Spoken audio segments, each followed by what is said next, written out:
Alright guys, we have a 2010 Highlander with us today, and we'll be replacing the cabin air filter.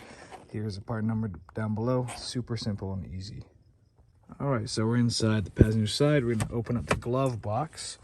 We're going to have to lower it. So on the side here, we're going to go ahead and push this pin in together and release it with our hands. Now to drop the rest of the glove, we're going to squeeze both sides of the plastic tub. So squeeze one side and squeeze the other. I'm gonna just squeeze these. I'm gonna do it off camera, hard with one hand. All right, so I went ahead and squeezed both sides, lowered it down. It might even pop out. Behind here, this little tab, stick your finger, pop it up. Here's where your cabin air filter is stored. All right, so now we'll stick our hands in here. I'll pull the tab down and pull it towards me. There it goes. Pull the tab off both. Oop.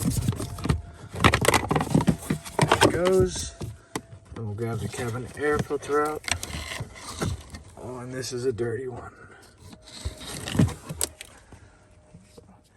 It's a pretty dirty one.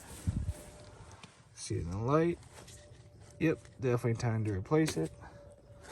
All right, and here's a new one, and we have, you see it says airflow with the arrow pointing down, so we will install as such. Take it and just slide it in. And to reinstall, we just reverse process. So go ahead and cap it back off.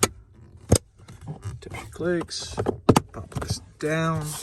And now we will reinstall the glove box. Just lining her up. Pushing it back up. And don't forget to pop this guy in. So that's it, and that's all to it. If you have any questions, go ahead and leave it in the comments below.